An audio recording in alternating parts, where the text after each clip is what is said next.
Il y a genre comment tu as grandi, je sais que ça fait vraiment mal. Arrête de pleurer, arrête de pleurer s'il te plaît. Ok. J'ai des mères comme ça. Grâce à ma chance sur le Canada de l'école. Voilà. Ça, je suis graduée. Sauf que la réalité, pour ça, en avant d'awa. C'est ça parmi des choses qu'on répétait dans la vie. Ce qui est passé, il est qui déjà. Maman a fait 5 ans. 5 ans, tu sais, moi, 5 ans, il y a tout ça. Voilà. Comment malgré que je partais à l'école, là, je félicite vraiment mon père. Oui, oui. Bakop na ye mike sala ki atangisa ngape classe a aider ngai tina koma ona komi lelo benazano na ba moyen ya okende koluka. Rachou courage s'il te plaît. Je ne veux pas qu'il y ait ça à couper. Je veux qu'il y ait quelque chose de réel, vraiment de très réel. Comme ça, po ils battant mo boye. On a muto pe so ngote. On a muto te yo mo bilo rote quand on écouter $10 te. Tu connais ça, Nous sommes sérieux, on a 250 francs. Viens, il y a des moments où on a pourquoi moi on m'a foutu un là. Parce que nana moment on sommes ma foutu na laisse moi on a poto ma sango na 2 mois. Bon on sommes bien que ça là. Parce que tu jeu normalement au moins on a mis balle de distraction parce que oh yo aida peut-être avant na zéro. Rachou, s'il te plaît, arrête de pleurer. Arrête de pleurer. C'est vraiment une histoire vraie. Parce que mon époque, attends pas si tu reprenais beaucoup parce que mon les a pété. Mais quand même. Artiste. Voilà. Donc c'était ma passion d'être artiste. Et puis, elle n'a eu qu'aux chance, il y a Kende. Alors, elle a recommandé na IEC. On a la recommandation.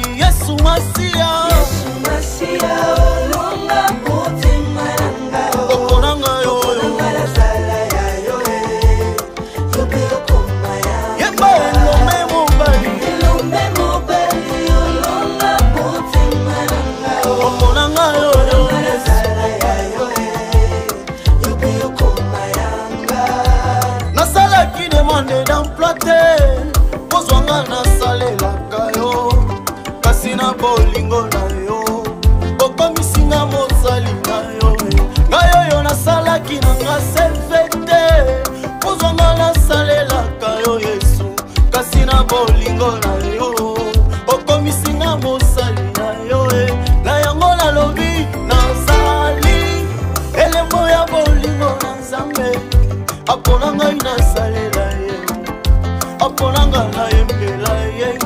L'agence d'export et d'import, Michel Atlantic Shipping, et Yei, Bana ya Canada, Bana ya USA, Bomitungisa Lissusute. Pour tous vos achats et ventes de voitures, pièces de rechange et les accessoires possibles, na koti na ba koli na bino na Kinshasa, Bomitungisa Penzate. Please, bakoya koza koli tinanda. Pour tout contact, Benga Michel Lukadi. Plus 1 508 371 60 43 USA na Canada. Pour la Kinshasa, benga na plus 243 89 551 30 38. Michulu Atlantic Shipping. Yaboye. Bazuwapi. Raf Ngindou, félicitations pour la promotion, c'est la rapport d'artiste. Que Dieu te bénisse. À connaît pas demander, il n'y a rien en face. Suivez Congo Promo TV avec le PDG Raf Ngindou. Nanenga Mabete, Congo Promo Raf Ngindou. Boga, en tout cas, félicitations, merci Sito Oumela. Raf Ngindou, le présentateur de la force créative Congo Promo. Boroto, ça la force militaire de Congo Promo. Et faites comme moi, allez voir Congo Promo, tv5.com. Donc au nom de Jésus-Christ, nous bénissons le Congo Promo. Avec Raf Ngindou, Congo Promo ne tombera jamais. Mikolo Congo Promo nde. Ouais, balobi Raf Ngindou. Congo Promo toujours, grande puissance. Come on. Congo Promo qui torgos net na film. Congo Promo babundana nango. Congo Promo. What a plus, what a boss là. Congo Promo deux fois avec le boss Raf Ngindu. Il nous dit les jeunes leaders de la gaille. Artiste na yo. Congo Promo pour la promotion de toute la culture congolaise qui tape.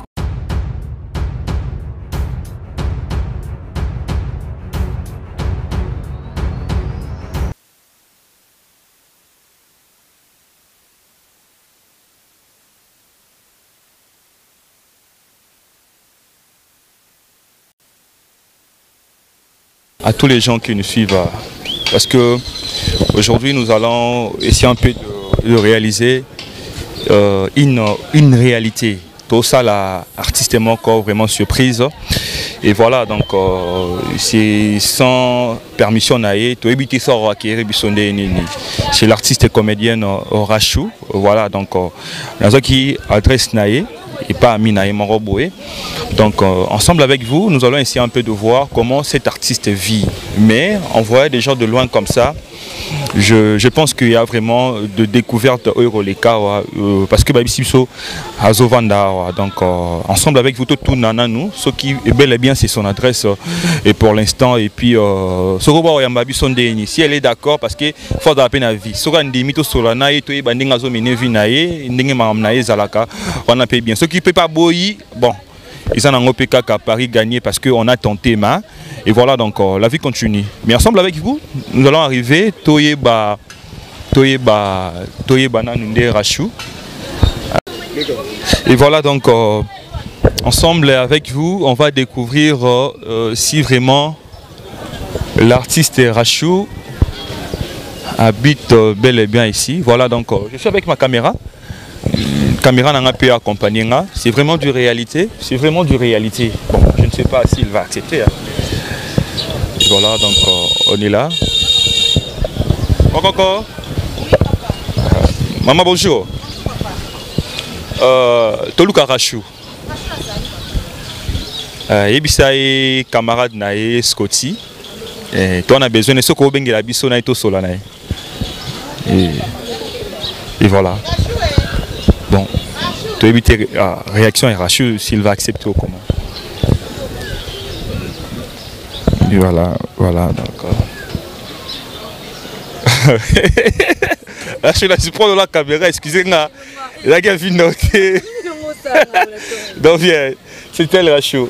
Rachou Bodi. Ouais, ça va bien. Donc, je des micros, tu prends ça. S'il te plaît, s'il te plaît.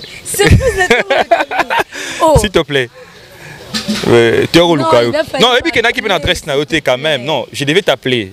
Bon, on a ça là, mais ils ont un peu moins surprise. Moi, excusez-moi pour ça. Ah, Rachou. Mais puis ce qui te vend d'être. Oh, c'est pas l'idée, hein. C'est elle Rachou, hein. Ah, Rachou. Adresse une prestation.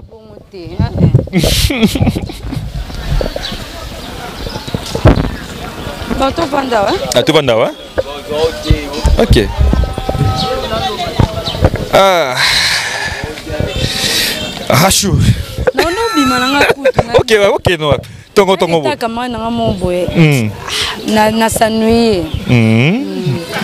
Nasanouye, manque à faire, tout. Oui, t'as tout. Mais il y a un camarade, je crois, c'est Nancy, tu as fait une adresse. Parce que j'avais. Non, c'est un numéro, mais je voulais est-ce que. Et conception émission Nangaï, s'il te plaît, vraiment. S'il te plaît, dis-moi tout solana biso, dis-moi tout réalité à vie. Dans quelques minutes, et puis tu es libéré au Kende. Mais après, c'est une action, on dit ma biso.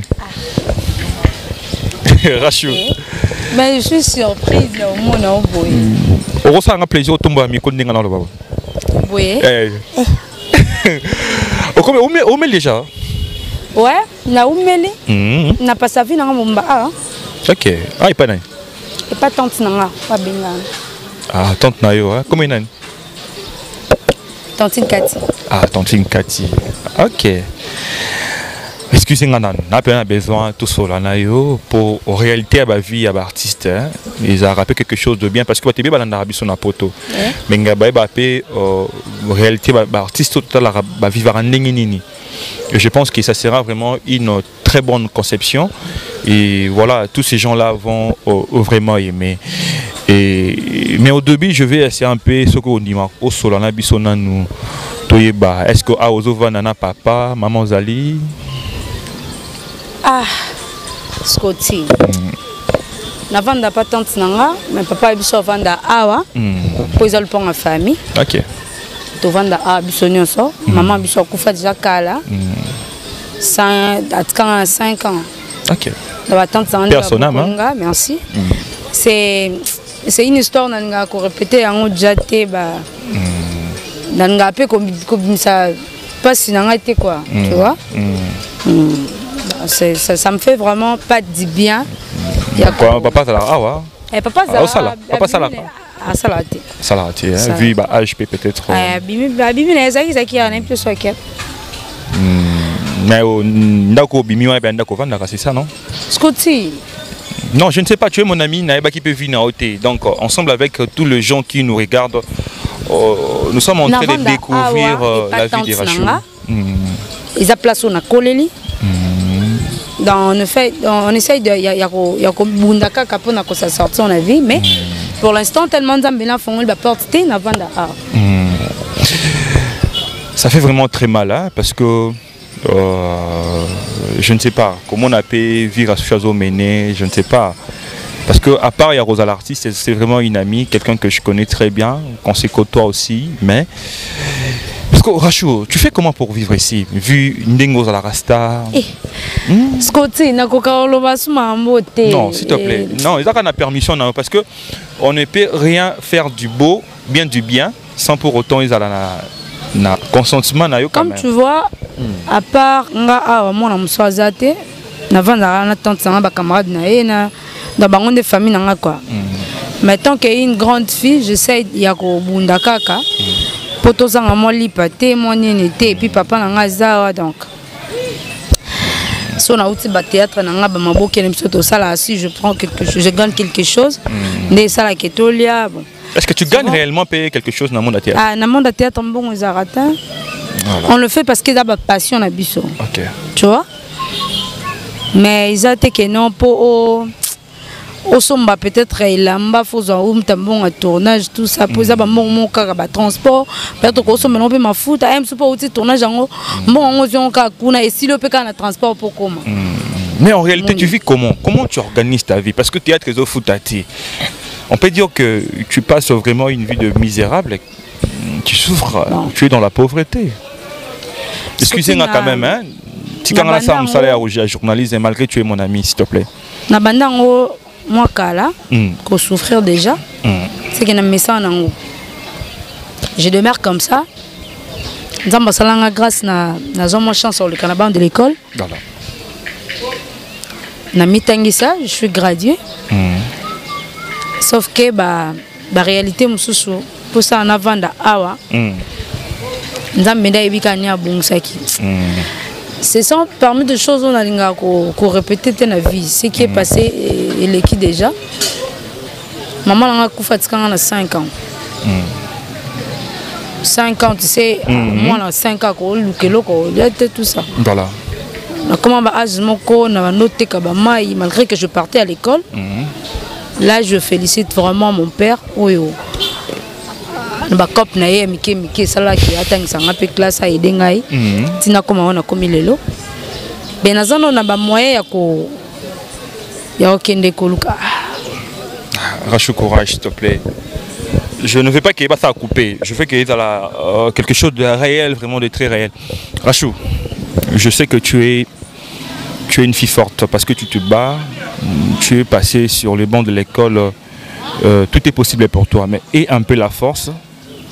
Il y a Oyebisabiso quand même, il y a continuer l'histoire. On a s'il te plaît, fais ça pour les téléspectateurs Balandarayo. Et puis pour moi, ton ami, quoi, s'il te plaît, je sais que c'est un peu choquant de relater une histoire un peu. Il y a genre comment tu as grandi, je sais que ça fait vraiment mal. Arrête de pleurer, arrête de pleurer s'il te plaît. Ok. Promets-moi que tu vas nous relater la vraie histoire aux Oyebisabiso. C'est pas facile, mais je n'ai pas le choix. ba fan na biso balonda biso bon mais pour comprendre ngai bon maman nga kufi atika na 5 ans ana comme na 10 ans en autant avant midi maintenant il noteka mai ya tante na ngai poto vivre nzamba no batela malgré bandila na ndo tambola c'était pas facile pour une fille aussi parce que ba pour violer ngai écoute la bilo quand t'es obstacle on a été nzamba batela qui vraiment OK Dieu merci arrivé au comme on a ba 16 ans d'âge nako kutana mbali mobo garçon mobo alingi ngai j'avais peur ya olinga mibali parce que nazaki biso batante beaucoup biso ando c'est biso soki soli kana mobali bo comme na zemi tout ça j'avais peur na kutana garçon na après ça nga penda confiance et puis na pesa qui confiance na moi trouver grand frère mon boy le jour où j'ai eu le temps ya ko coucher naïe les jours où on a commencé na zemi c'était le jour où j'étais déviergée et c'était le même jour où on a commencé na zemi. Je ne savais rien, ni. Est-ce qu'il a supporté Zemiwana? Non. Après que ça l'a acte, je ne l'ai pas trouvé bon en fait, il a continué. Je fais 1 mois et demi avec le gars, tout le temps raté. Na comme ka fatigue kolemba je ne savais rien que na comme dans zemi. Alors ma tante a écoué masuba nanga sali yango examen. On sait que tante a remarqué quand même ba symptômes. Na comme na ndena ba yo yebisa ngai moko ke na comme na zemi entre ngamo na yeba kité. Ah ba isinga ke na za zemi na laksa mobali. Mobali ngo na mona ki soute na yena yeba tena lakse wapi azala pana bon na yeba ki. Mais qu'on n'est pas dans bango du coup parce qu'il y a tout le monde a sauté na bando bango na suis tante nanga tokei to commis sur place et puis le gars a wanga nae abi atikanga depuis atikanga na c'est que na sima nae je sortais avec d'autres hommes mais peut-être na zana zemi na bango na zone na kosela imaka aboya catégoriquement aboya zemi wana catégoriquement. Je suis rentrée aux zones na tante na ngai na bandi ko na Soniwana na Antoine voilà. Ke ba wanga ninga. J'ai essayé de faire tout na koeke ko sala te na zemi na nga nazo kendo tambusa ka ba mai na nga comme d'habitude. Non ka tuna mke mais non là aux zemi ce que tante na samsani a supporter ki ote a faciliter ko t'acheter tenir tout le monde un peu ba na mususu. Famille sunga ki ote. Il y a de famille et famille. Il y a des familles et familles. Nakola nazo chance à osala riche. Nazo chance à osala une fille gâtée parce que il n'y avait pas de moyens où ça qui ba gâté nga. Parce que c'était pas facile pour moi. Na souffra na souffra un zèle. Aujourd'hui quand je vois ma fille elle a quel âge maintenant? 10 ans. 10 ans. Tant que mon aïe lelo, na comme ça nzambe. Aza fierté na ngai. A fierté na ngai. Ba wanga ninga na bandu tambusa ba mai. Na yo bota. Je me souviens il y a des moments où on a pourquoi moi na mafuta mbila. Parce que nana mon sombeli mafuta te. Na laisse moi na poto masango na 2 mois. Mon sombeli ki salate. Parce que j'ai traversé des moments les lois mon azala nazan $10 paye nga moko mon na kumsa nzambe. Donc $10 soit na ngo kumsa nzambe po ils battant mo boye. On a muto peso ngo te. On a muto te yo mo biloko te kana na écouter $10 te. Tu connais ça ndé? Nous bidon moi mai, nous sommes bidon moi mai sérieux on a 250 francs congolais. Nous sommes bidon moi mai ya malili. Nous sommes ba sachet au kangiango. O te kango pepe so bénéfice peut-être il y a 2000 francs likolo. Et puis ça on a comme on a 10 000 francs congolais. Ils ont des canalia, na kota gambela na ngambo. Na somba mo bloka mike de peur que na bumba pour na mwana na ngawa obota. Siko pas sur na nyonso parce que c'est vraiment c'est vraiment choquant.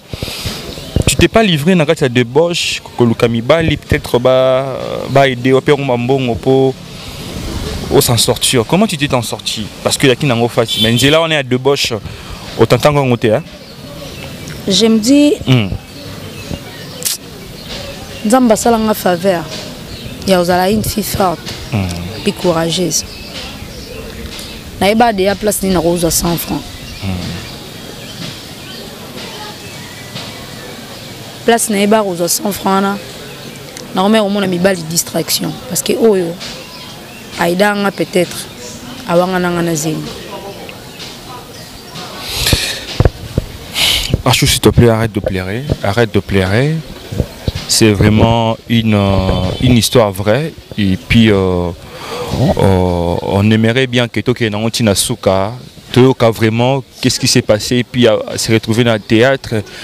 Si l'autonome a un peu de petit short, peut-être il y a moins bien. Malgré toujours, place à Zovan a toujours, ils ont un peu de dignité de son rang. Tout botal dans la TV, artiste boé, bibilonioso. Tout ça, il est qui Siko, il est qui Rachou. Et puis, moi, n'a pas cola qui, moi, n'a pas cola. Tu t'es dit non, il faut ça à théâtre. Ah, ça théâtre. Qu'est-ce qui t'a motivé d'abord? Parce que mon époque, attends pas si tu reprenais beaucoup parce que mon les a pété. Mais quand même. Le bâton, on a cola. Non, vous allez être artiste.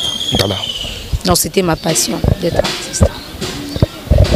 Et puis, on a eu la chance de Kende. Vous allez recommander na ISC.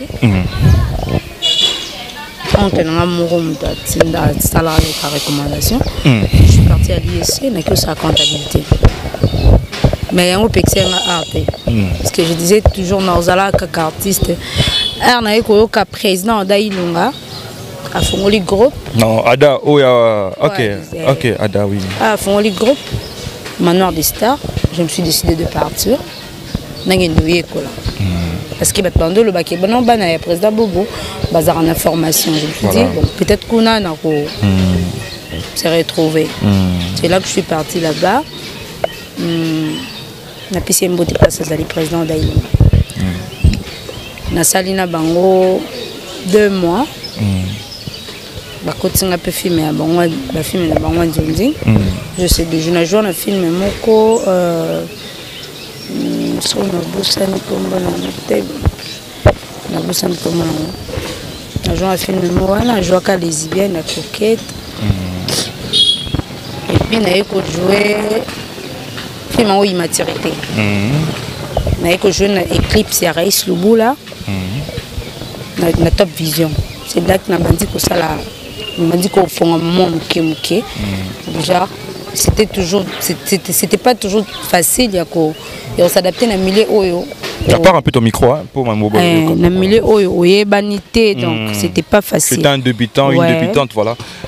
On a s'adapté à qui muké et puis on a eu moi des ordres moi comme qui ça qui n'a longwa ndena eko kende pas président Gabana que je salue à part ça na yo kende kuna c'est de là que na si bani mon qui na kin tinde pe na c'est de ça qui na vanda na ngai na ndako na koma ka kusaba nzonzi so ba bengi artiste libre na boy qui na ba groupe bato ndena koma ikuva na ngai pa na na longwe pas président Gabana na qui muke pas ma commission tout ça non na pas coquette pas coquette voilà na pe kuna ndena na c'est desté na vanda nanu na sala ka bantonzi so peut ba benga na kenda na tourner na zongi voilà. Voilà, chers et téléspectateurs, vous tous que nous suivez, voilà, c'est cette petite réalité de la vie de l'artiste Rachou. Est-ce que tu n'as aucun manzal? Aucun manzal. Ce que vous voulez en onde? Tu n'as même pas malé wa boy, tu l'as pas malé bichoté. Ola. Tu sont pas même pas malé wa ndeza. Bote que malé wa na kona bisana. Ce que vous voulez malé wa? Et non, il a manzal. Vieux artiste c'est Bino hein, Bino boza bateau va s'appeler ça Bino mais tu vois donc kolamba na biloko na ndako ça cause vraiment de problèmes na biki bino bola ngosko ba biloko ebele na ba congélateur et tonda wana mais il y a des gens qui en manquent, qui en ont aussi besoin et voilà. Maintenant tu vas faire comment? On est robima, on a masco on nzala. Ah, on l'est pas battu. So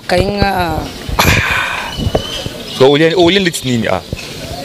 Fiana tika ni ba makoso, on somba tali koso mona kwanga na lina nga, journée lekina. Non ça ndé misko. Nana mbongo te mgolo pe na tourner te. Toko mana oui ba privé comment? Ah prompt, kosomba ngati. Ah tali koso to somba prompt. C'est début soir, tout comme on a artiste alia, coca ta caméra té.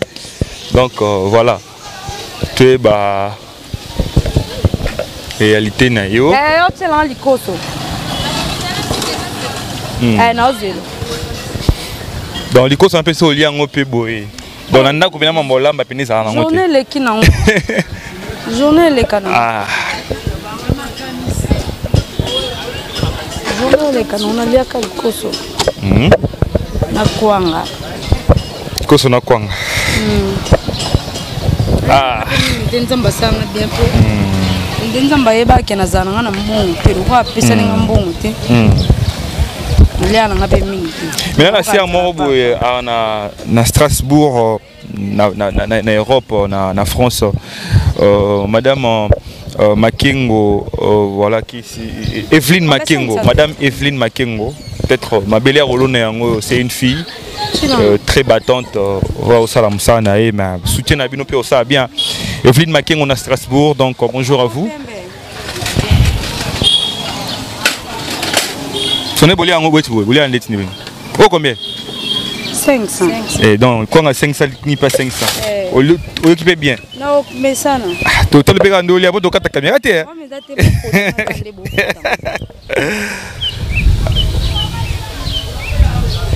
Mais ayo to laisser votre côté hein. Voilà. Ce que tu dis que comment non. Voilà. Non plus comme mes fontaines. Ah chaud. Est-ce que tu viens passer par Si si, tu es bien. Visa passi, il a passé, il a passé. On a quitté le quoi.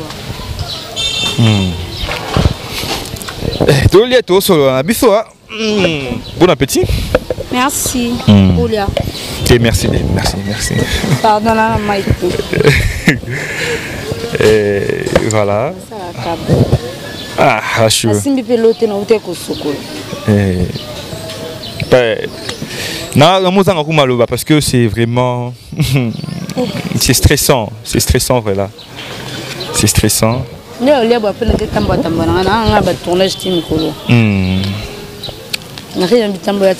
les gens qui vous regardent dans le film ne poto. Soutenir la binoté. Ah, n'avez pas soutenir.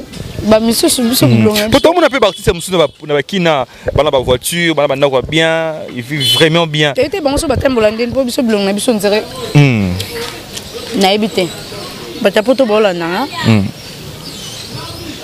so ba sunga isa bien. Non, tu vas passer ton numéro. Moi je pense que à ta 2 3 4 personnes, à 5 personnes morobo ya monter malamu ba romonana et puis au sala au bien. Tu veux que plus tard, quelques temps, nous allons un peu soutenir vrai ou peut-être nous allons Amen.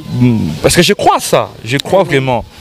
Et là, personnellement, peut-être pas moi, ils ont vraiment limité. Avec la famille, les enfants, tout ça, bah, facture, tout ça, c'est un peu compliqué, voilà. Et ça va vraiment bien. Tanda kuna ilokakolia. Et ça va bien. Parce que vu à peine kwa batu. Bino bobi que batu ba fana bandoka batu ba fana biso ba indene zala. So kuna wendi bwana ni chambre salon mnene. Et toi kana studio to kata rido na kati. Boa combien? Ngai tante na ngai ba kamanda tante na mibale. So bola la ndeni parce que déjà ngambo kuna papa la la. Na cousin biso mo bala la kuna kati. On a mona kitona yaki wana. OK.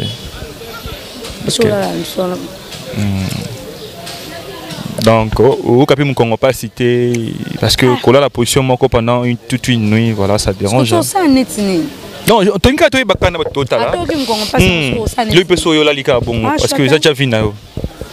Na pendant que Kokima ba camarade ba hotel ngato ba hotel ba de place na Vandaka, je fais un effort de sortir le matin. Ah, bah raté. Non, j'aime pas. J'aime pas. J'ai honte. Voilà. Au Karasoni, linga raté. Non, tu vois, réalité na yo, linga raté, ba réalité na yo. Ba mutu tout amona ko libanda. Amona na jeans na t-shirt. Bon, réalité nous qui on a évité. Voilà. Comme nous soit ko ya pe azana e pur yo aye na e pe mais je pour discuter, à ridiculiser yo, à finir le miso bateau. Donc so ba mona ko ndé mon bolibanda. Yes, quoi, le capet a détail à vie dans l'Ibanda donc. Nous avons évité un peu de camarades dans Zazana, par ma connaissance, aussi ça n'a pas on a ISC, d'être sur la voilà. Et voilà, tu vas essayer un peu de donner ton numéro, voilà, Congo pour moi là. Bon, essayer un peu de soutenir Rachou vraiment, na la difficulté autour, puisque nous commençons déjà à chuter quand on a Kenya. Mon numéro nangai batno sobani basunganga batno sonli ba contacter ngai o azensika vanda nga changai o azanesika o monika ko sunga ngai ya aider ngai parce que je traverse des moments très difficiles o kutu chance ka ba chaque classe au félé de moi on OK noté mon boulot on a merci na président Fachi Béton et numéro nangai ça plus 243 89 46 167 plus 243 89 46 33 167 89 46 33 167 numéro nanga yango opérationnel WhatsApp naza mo téléphone mo bon bakabilanga na sailaka WhatsApp ikota non WhatsApp. Maman Denise porta la biso maman Denise Nyakiro a peine la fondation. Maman Amida Chature, Azana Fondation. Maman Olive Lembe, Azana Fondation. Maman Nangai, ex-maman présidente, Maman Olive Lembe, sur Rolanda. Moi Nanayo. Maman Denise, moi Nanayo Kaka. Donc, Bosunganga et Zalabien. Maman Amida Chature. Maman Amida Chature. Fondation La Colombe. So Bosunganga na sa sortir. Na comme appelle au quoi batumusu na mona ka fi mon boy pe azana mo activité nae et au salangai bien parce que je suis comptable on a sisi na comptabilité na ISC on ça les até et puis bon ya ko créer activité mon boy et zaté butaka ne na vivre donc lela nga bana na brosser munoko yango tam soupe yango na olaila nga pona nga na mbongote. Voilà ce que j'allais à vous dire. C'est vraiment la fin de cette réalité de la vie de l'artiste Rachou. Je pense que c'est une nouvelle concept qu'on a eu avec l'équipe de Congo Promo. Non. C'est cette concept qu'on a eu avec Congo Promo Télévision que Toye Larabino va découvrir, te faire découvrir la réalité à la vie à l'artiste congolais. Parce qu'il y a beaucoup de gens qui vivent dans le paraître. Mais l'être Nabango, ça dérange vraiment jusqu'à aujourd'hui. Parce que Baby Kavia, artiste, doit apparaître vraiment trop. Et voilà, donc, soutenez vraiment cette fille, Rachou. Elle a donné son numéro. Et voilà, donc, Congo Promo est là, nos numéros ici est là, veuillez nous contacter. Et voilà, donc, c'est la fin de cette émission. Je dis merci au boss de Congo Promo Télévision, l'ingénieur Raph Ngindou, mais aussi c'est lui qui a réalisé cette réalité des Rachou. Cédric, le professeur, merci pour ses travaux abattus. Je dis merci à mon pote Clovis Tambutuka depuis Sydney, donc depuis Londres. Clovis Tambutuka, Sydney, Freddy Lunga à Paris. Là, je vois directement mon pote, on a parlé ce matin. Lui, c'est Lionel Mwamba. Depuis les États-Unis, Rossi c'est pas trop américain. Et voilà donc. Na opeso bango tu tout ba nanga ba banga na boki na opeso pe bango na mano boka nanga bino kala te. Et voilà donc bonne suite de programme sur Congo Promo Télévision. Au revoir.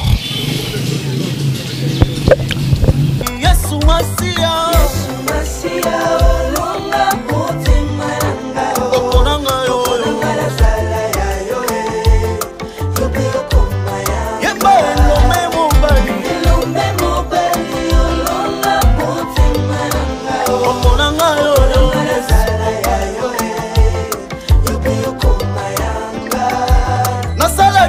demande d'emploi te kozwanga nasalelaka yo kasi na bolingo na yo okomisinga mosali na yo ngai oyo nasalaki nanga selfe te kozwanga nasalelaka yo Yesu kasi na bolingo na yo